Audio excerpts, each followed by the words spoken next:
کے سامنے قرآن مقدس کی ایک آیت شریفہ پڑھی ہے.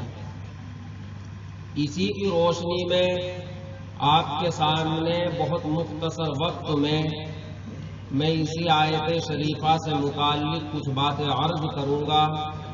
دعا فرمائیں کہ اللہ سبحانہ و تعالی مجھے صحیح کہنے کی اور ہم سبھی کو ان باتوں پر عمل کرنے کی توفیق مرحمت فرمائے. آپ کے سامنے اصلاح معاشرہ سے متعلق بہت ساری باتیں اکابر کی زبانی آ گئی ہیں.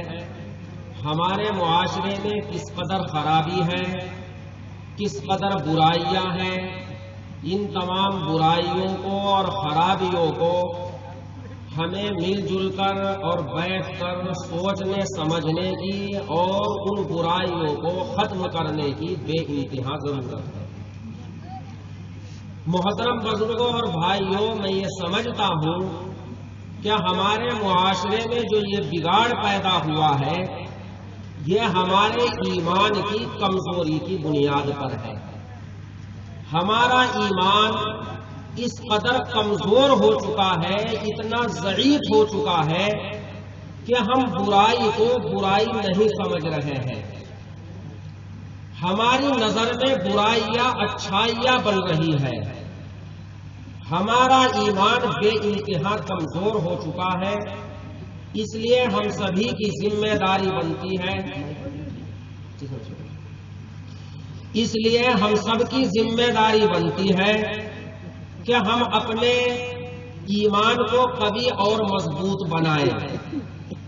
اور اس سلسلے میں ہمیں اپنے اکابرین کی زندگی کو دیکھنا چاہیے، اپنے اکابرین کے طور و طریق کو پڑھنا چاہیے اور یہ دیکھنا چاہیے کہ انہوں نے ایمان و اسلام کی خاطر کس قدر قربانیاں پیش کی ہیں.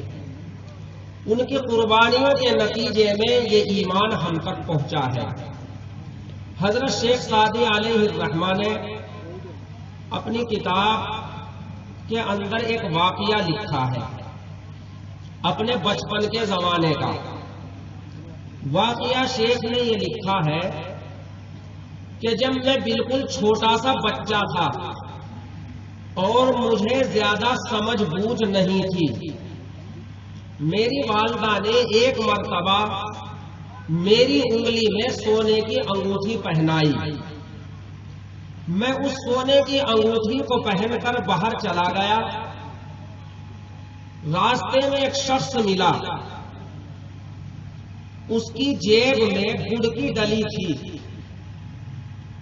اس نے وہ گڑ کی ڈلی نکال کر مجھے دی اور کہا کھاؤ. میں نے وہ گڑ کی ڈلی اپنے منہ میں رکھی. ظاہر ہے کہ وہ تو مٹھائی ہے، اس میں مٹھاس ہے، وہ مجھے بہت اچھی لگی. پھر وہ شخص کہنے لگا کہ تم نے جو انگوٹھی پہن رکھی ہے اسے بھی نکالو اور اپنے منہ میں ڈال کر دیکھو. میں نے اپنی انگلی سے وہ انگوٹھی نکالی اور اپنے منہ میں ڈالا تو وہ تو سونے کی انگوٹھی ہے، اس میں مٹھاس کہاں ہے؟ میں نے کہا اس میں تو کوئی مٹھاس نہیں ہے. تو اس نے اپنی جیب سے گڑ کی دوسری ڈلی نکالتے ہوئے یوں کہا کہ یہ لو، یہ گڑ کی ڈلی ہے، اس میں مٹھاس ہے. تمہاری یہ انگوٹھی تو بالکل بیکار ہے، اس میں تو مٹھاس نام کی کوئی چیز نہیں ہے. وہ گڑ کی ڈلی اس نے میرے حوالے کر دی اور مجھ سے وہ انگوٹھی لے کر بھاگ گیا. میں گھر واپس آیا. والدہ نے پوچھا انگوٹھی کہاں ہے؟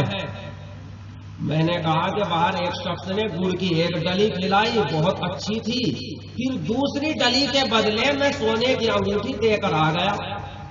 والدہ نے مجھے بہت مارا، بہت پیٹا، بڑی ناراض ہوئی، سخت سست کہا اور یہ کہا کہ تجھے اس کی انگوٹھی کی قیمت کی اور قدر کا پتہ نہیں ہے. وہ کتنی قیمتی تھی، وہ سونے کی انگوٹھی تھی، اس گڑ کی ڈلی کی کیا حیثیت ہے؟ شیخ نے اپنے بچپن کے اس واقعے کو نقل کرنے کے بعد یہ لکھا ہے کہ آج ہمارے پاس جو ایمان ہے یہ ہمارے بڑوں کی محنت ہے، اکابرین کی قربانیوں کا نتیجہ ہے۔ یہ دین، یہ ایمان و اسلام ہم تک پہنچ گیا ہے، آج ہمیں اس کی قدر و قیمت نہیں ہے، ورنہ اللہ کی قسم یہ ایمان اللہ کی ایسی اعلیٰ درجے کی نعمت ہے کہ اگر آسمان و زمین کو ایک طرف رکھ دیا جائے، اس ساری کائنات کو ایک طرف رکھ دیا جائے، یہ پھول بوٹے اور یہ دنیا کی ساری چیزیں جو ہماری نظروں کے سامنے ہیں، تمام کی تمام ایک جانب رکھ دی جائیں اور ایمان کو دوسری جانب رکھا جائے تو ایمان کی قیمت بڑھ جائے۔ یہ اللہ کی ایسی عظیم دولت ہے۔ اللہ نے ہم سبھی کو ایمانی دولت دی ہے، ہمیں اسی کے مطابق زندگی گزارنی چاہیے۔ زندگی گزارنے کے دو طریقے ہیں۔ ایک انسان زندگی گزارتا ہے اپنی نظر سے، جو اس کی آنکھ دیکھتی ہے اسی کے مطابق زندگی گزارتا ہے، یہ انسان غلطی کرتا ہے۔ ایک زندگی گزارنے کا طریقہ یہ ہے کہ ہم خبر سے، حدیث سے، اللہ کے حکم سے زندگی گزاریں۔ جو انسان نظر سے زندگی گزارتا ہے وہ غلطی کرتا ہے۔ ایک انسان ہے، اس کی نظر دیکھتی ہے، اس کی نگاہ دیکھتی ہے کہ رشوت لینے میں بڑا فائدہ ہے، لہذا وہ رشوت لیتا ہے، زندگی گزار رہا ہے۔ ایک چور اپنی نظر سے دیکھتا ہے کہ رات کے اندھیرے میں کسی کے گھر جاؤ، مفت کا مال لے کر آ جاؤ، کوئی زیادہ محنت نہیں کرنی پڑ رہی ہے، وہ بھی زندگی گزار رہا ہے۔ ایک انسان زندگی گزار رہا ہے اور وہ یہ سمجھ رہا ہے کہ اگر دوسرے کو دھوکہ دے دیا، میں نے کم تولا، کم ناپا، دوسرے کو ٹوپی اڑا دی، اس کا پاگل بنا دیا، میں عقل کا پتلا ہوں، میری زندگی بہت شاندار ہے۔ یہ وہ اپنی نظر سے زندگی گزارتا ہے، جو اس کی نظر دیکھتی ہے اسی کے مطابق چلتا ہے، جو اس کی عقل کہتی ہے اسی کے مطابق چلتا ہے۔ محترم بزرگوں اور بھائیوں، اگر انسان اپنی عقل سے چلے گا، اگر انسان اپنی نظر سے دیکھے گا، یعنی اپنی نظر کے مطابق وہ زندگی گزارے گا، تو وہ انسان غلطی کھائے گا۔ حضرت موسیٰ علیہ السلام کا مقابلہ 72,000 جادوگروں سے ہوتا ہے۔ ایک بڑے میدان میں جادوگر جمع ہو گئے۔ حضرت موسیٰ اللہ کے رسول ہیں، پیغمبر ہیں۔ جادوگروں نے پوچھا، موسیٰ تم اپنا کرتب دکھانا چاہتے ہو یا ہم دکھائیں؟ آپ نے فرمایا تم ہی دکھاؤ۔ وہ جادوگر ہیں، جادو کے فن سے واقف ہیں، جادو کے زور سے انہوں نے پورے میدان میں سانپ بنا کر چھوڑ دیے۔ اب اگر عقل سے پوچھا جائے کہ اے عقل بتا اس کا مقابلہ کیسے کرنا چاہیے، تو عقل یہ کہتی ہے کہ اے موسیٰ تمہارے ہاتھ میں لاٹھی ہے، ذرا مضبوطی کے ساتھ پکڑ لینا، تمہارے قریب جو بھی سانپ آئے گا اس کو لاٹھی مارنا، جو بھی منہ اٹھائے گا لاٹھی مارو، جو بھی قریب آئے گا لاٹھی مارو، تم ان سانپوں کا اس طرح مقابلہ کرو۔ یہ عقل کہتی ہے، لیکن اللہ کا حکم ہے کہ اے موسیٰ تمہارے ہاتھ میں جو لاٹھی ہے زمین پر ڈال دو۔ اب جس چیز کے اوپر بھروسہ ہے، جس پر امید لگی ہوئی ہے، اللہ کی جانب سے حکم دیا جا رہا ہے کہ موسیٰ اپنی لاٹھی کو زمین پر ڈال دو۔ موسیٰ تو خالی ہاتھ ہے، یہ اللہ کا حکم ہے۔ اللہ کے حکم پر موسیٰ نے عمل کیا۔ قرآن کریم شاہد ہے، کیا نتیجہ نکلتا ہے؟ موسیٰ کا وہ عصا بہت بڑا اژدہا بن گیا، سارے سانپوں کو نگل گیا، سارے سانپوں کو کھا گیا۔ 72,000 جادوگر اسی وقت میں حضرت موسیٰ علیہ السلام پر ایمان لے آئے۔ جو انسان اللہ کے حکم پر عمل کرتا ہے تو اسی کی زندگی صحیح گزرتی ہے۔ دوسری مثال، حضرت موسیٰ علیہ السلام کو اللہ نے اس بات کا حکم دیا کہ موسیٰ بنی اسرائیل کو لے کر راتوں رات مصر سے باہر نکل جاؤ۔ چنانچہ حضرت موسیٰ علیہ السلام نے اس پر عمل کیا۔ فرعونیوں کو پتہ چل گیا، سارے کے سارے فرعونی عیش و آرام کو چھوڑ کر، اپنی بہترین اور شاندار مجلسوں کو چھوڑ کر، اپنی بلڈنگوں، اپنی کوٹھیوں، اپنی حویلیوں کو چھوڑ کر سارے کے سارے بنی اسرائیل کے پیچھے دوڑنے لگے۔ دن نکل گیا، دریائے نیل کے قریب بنی اسرائیل کا لشکر پہنچ گیا۔ انہوں نے جو مڑ کر دیکھا تو پیچھے فرعونی ہے۔ کہنے لگے قال اصحاب موسیٰ انا لمدرکون، موسیٰ کے ساتھی کہنے لگے مارے گئے، پکڑے گئے، موسیٰ بچاؤ۔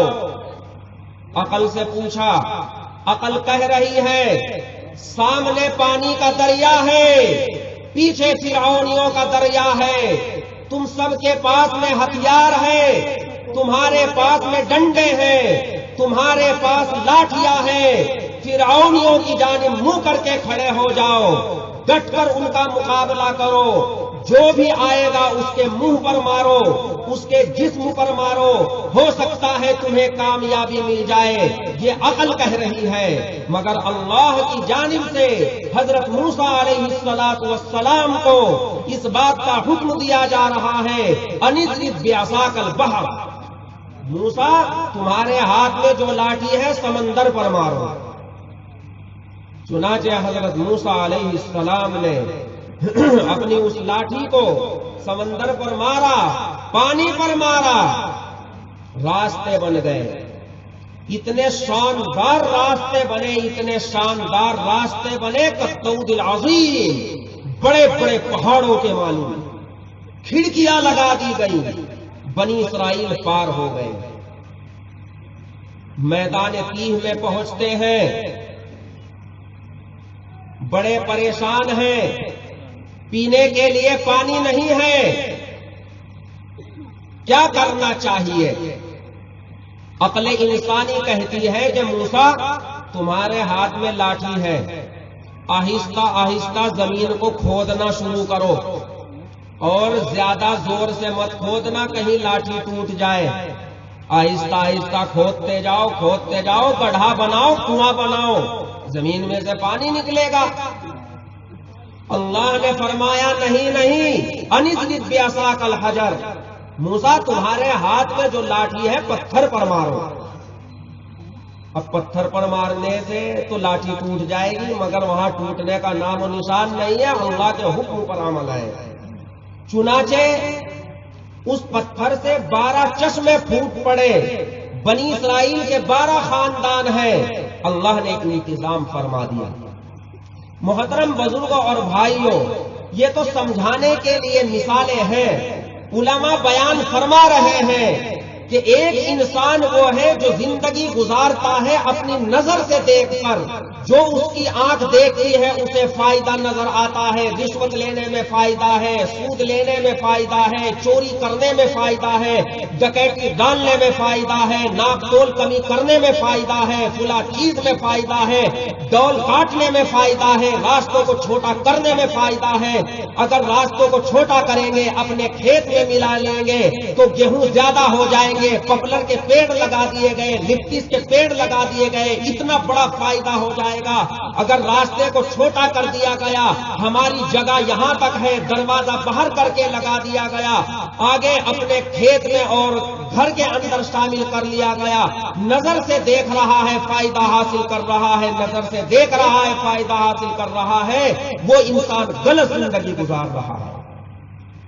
اس کی آنکھ مسلمان نہیں ہے، اس کی زبان مسلمان نہیں ہے، اس کے ہاتھ مسلمان نہیں ہے، اس کے کان مسلمان نہیں ہے، اس کی زبان مسلمان نہیں ہے۔ اس لیے کہ اگر زبان مسلمان ہوتی تو زبان سے جھوٹ نہ بولتا، اگر زبان مسلمان ہوتی زبان سے غیبت نہ کرتا، اگر زبان مسلمان ہوتی زبان سے چغلی نہ کرتا، اگر زبان مسلمان ہوتی زبان سے گالی نہ دیتا، اگر کان مسلمان ہوتے تو کانوں سے گانے نہ سنتا، اگر آنکھیں مسلمان ہوتی غیر محرم پر نظر نہ ڈالتا، لڑکیوں کو نہ تاکتا، اگر اس کے پیر مسلمان ہوتے غلط جگہوں کی جانب نہ جاتا، اگر ہاتھ مسلمان ہوتے تو اپنے ہاتھوں سے غلط چیزوں کو نہ پکڑتا۔ مسلمان نہیں ہے، غلط زندگی گزار رہا ہے، اور اگر اللہ کے حکم کے مطابق زندگی گزارے گا اور یہ سوچے گا کہ اگر اجنبی لڑکی کو دیکھے گا تو کل قیامت کے دن آنکھوں میں گرم گرم شیشہ پگھلا کر ڈالا جائے گا، بول برداشت کر سکتا ہے یا نہیں؟ انسان ذرا خلوت میں بیٹھے، سوچے اور غور و فکر کرے، سر پکڑ کر بیٹھ جائے گا، خون کے آنسو روئے گا کہ اے میرے مولا، اے میرے خالق، اے میرے مالک، ایسی کڑوی سزا تو میں بالکل برداشت نہیں کرتا۔ تو اے مسلمان، پھر تیری نگاہ غیر محرم کی طرف کیوں اٹھتی ہے؟ پھر وہ رات کے اندھیرے کے اندر کانوں میں لیڑ لگا کر تو گانے کیوں سنتا ہے؟ ننگی تصویریں کیوں دیکھتا ہے؟ سنیما کیوں دیکھتا ہے؟ فلم کیوں دیکھتا ہے؟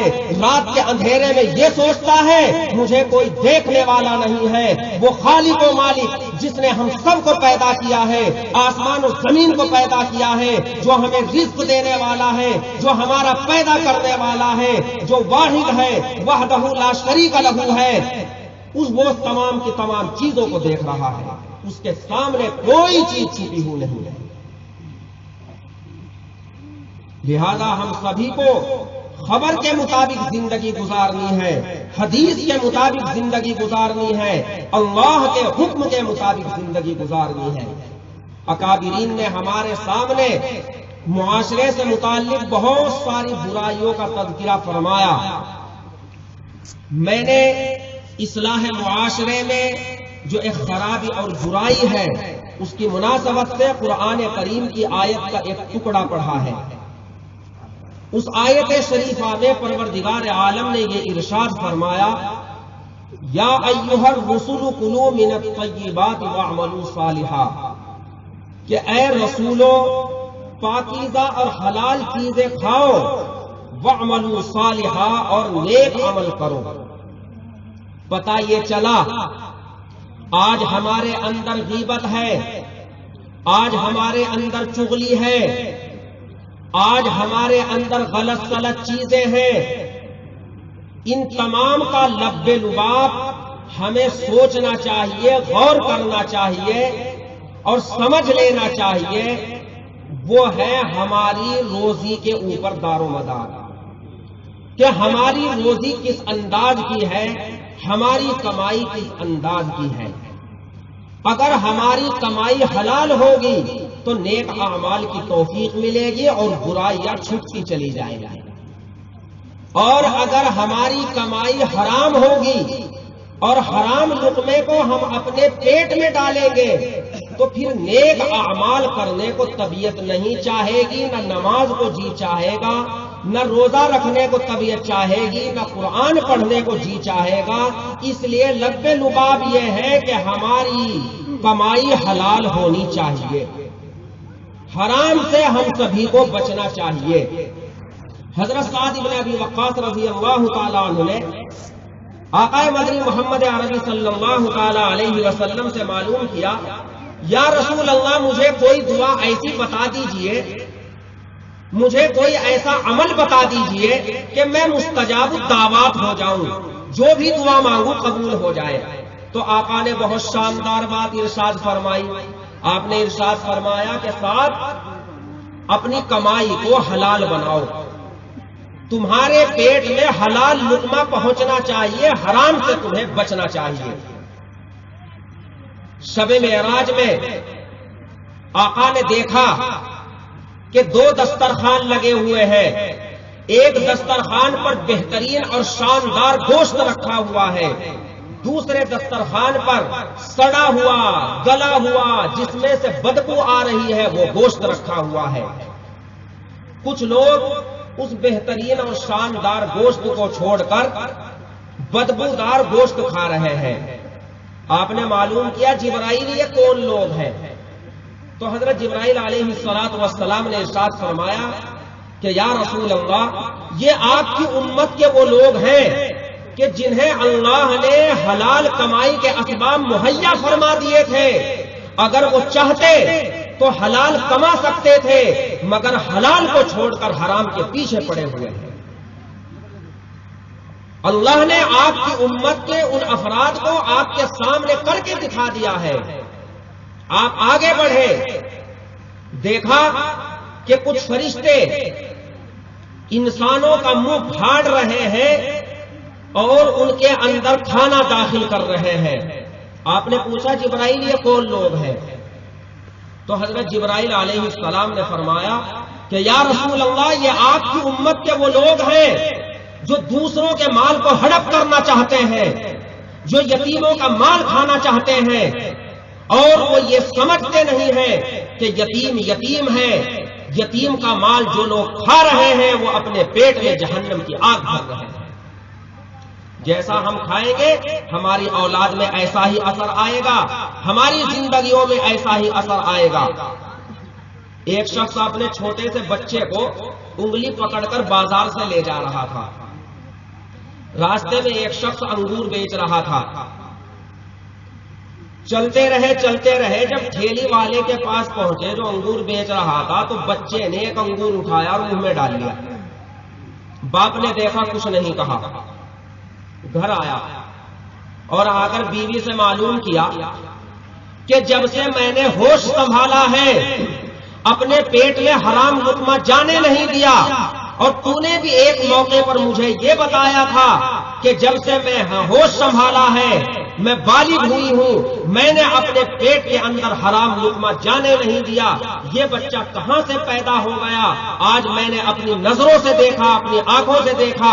ایک شخص انگور بیچ رہا تھا، بغیر اجازت کے اس نے انگور اٹھا کر منہ میں ڈال دیا. تو بیوی نے جواب دیا کہ جب میں حمل سے تھی اور یہ میرے پیٹ میں تھا، ہمارے برابر میں جو انگور کی بیل ہے، ایک مرتبہ انگور لگے ہوئے تھے، ایک خوشہ ہماری طرف لٹک رہا تھا، بہت شاندار انگور لگے ہوئے تھے. میرے منہ میں پانی آ گیا، پڑوسی کی اجازت کے بغیر ایک انگور توڑا اور منہ میں ڈال لیا، حالت حمل میں تھی. کہنے لگا بس یہ اسی کا نتیجہ ہے، اس بچے نے بھی ایک ہی انگور کھایا ہے.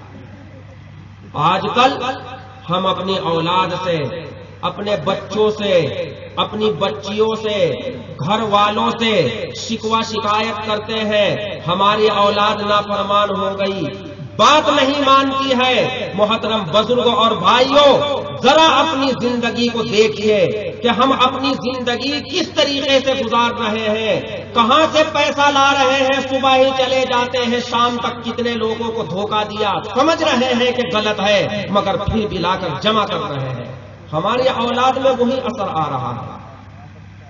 کسی سے اجازت نہیں لی، بغیر اجازت کے دوسرے کا سامان استعمال کرنا شروع کر دیا.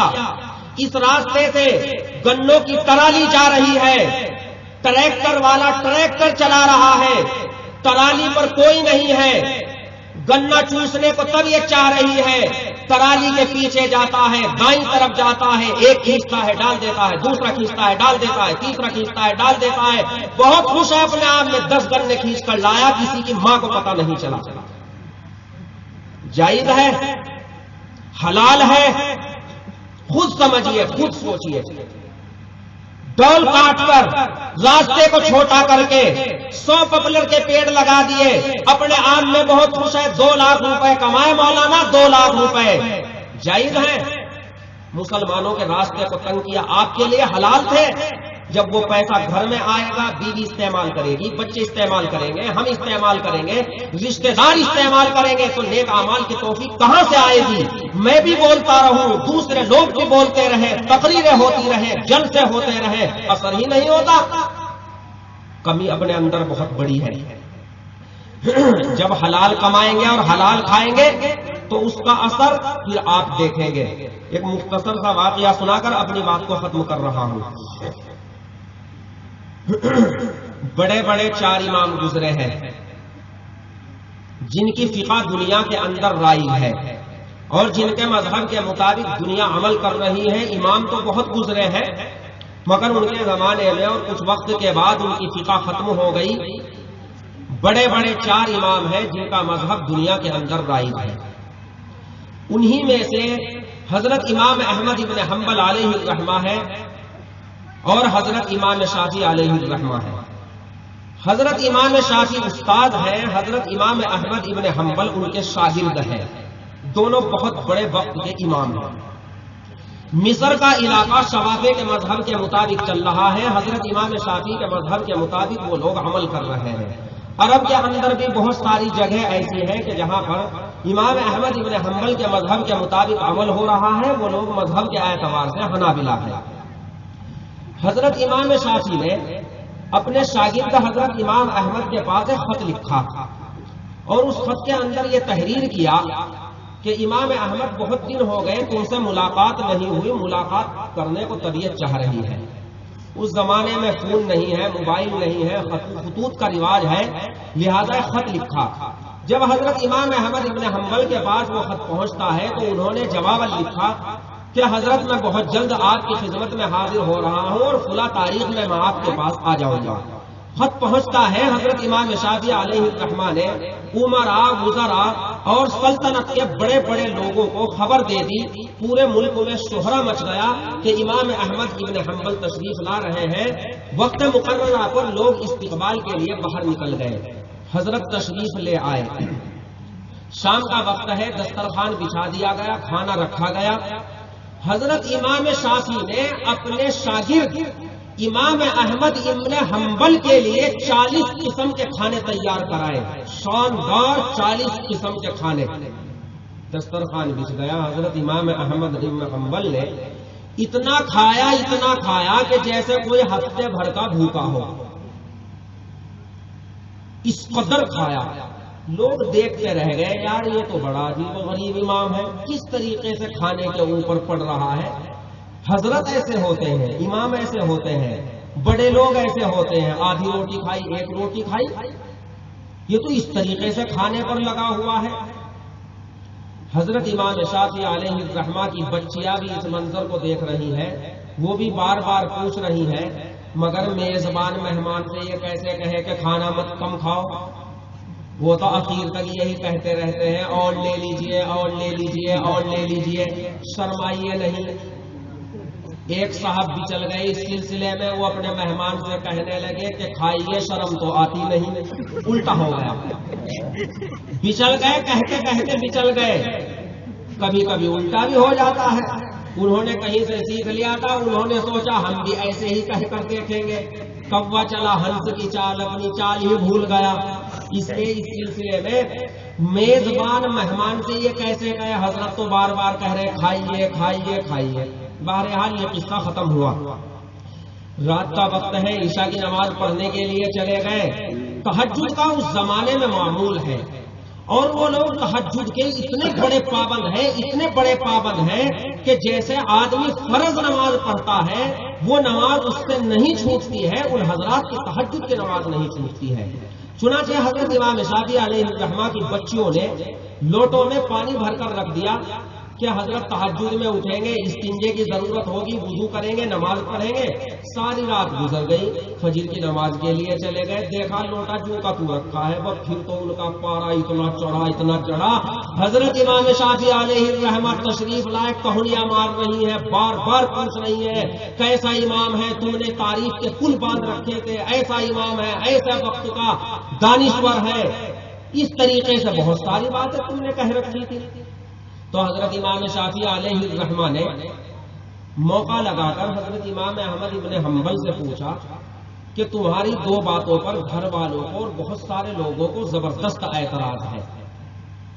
ایک اعتراض تو یہ ہے کہ جب دسترخوان بچھایا گیا تو تم نے اس قدر کھانا کھایا کہ دوسرے لوگ آہستہ آہستہ کھا رہے ہیں, تھوڑا بہت کھانا کھایا اور تم اس طریقے سے کھانے پر لگے ہوئے ہو. ایک تو ہمیں یہ اعتراض ہے. اور ہم نے اس وقت تم سے یہ بات اس وجہ سے نہیں کہی تھی کہ تم ہمارے مہمان تھے، مجمع وہاں پر موجود تھا، اب ہم تم سے الگ سے پوچھ رہے ہیں۔ اور دوسری بات یہ ہے کہ ساری رات پانی کا لوٹا ایسے ہی بھرا ہوا رکھا رہا اور تم نے اس سے وضو نہیں کیا، اسے استعمال نہیں کیا، یہ دوسرا اعتراض ہے۔ تو حضرت امام احمد بن حنبل علیہ الرحمہ نے ارشاد فرمایا کہ آپ کے دونوں اعتراض جو آپ نے مجھ پر کیے ہیں وہ میں اس کا جواب دیتا ہوں۔ آپ نے فرمایا کہ حضرت آپ میرے استاد ہیں اور آپ نے ایسی حلال کمائی کا کھانا تیار کر کے دسترخوان پر رکھا تھا کہ خدائے پاک کی قسم میں نے ایسے انوار، ایسی برکتیں اس کھانے کے اندر اپنی آنکھوں سے دیکھی، میں نے سوچا کہ یہ انوار اور یہ برکتیں اور یہ لطف اور مزہ کسی دوسرے دسترخوان پر نہیں مل سکتا۔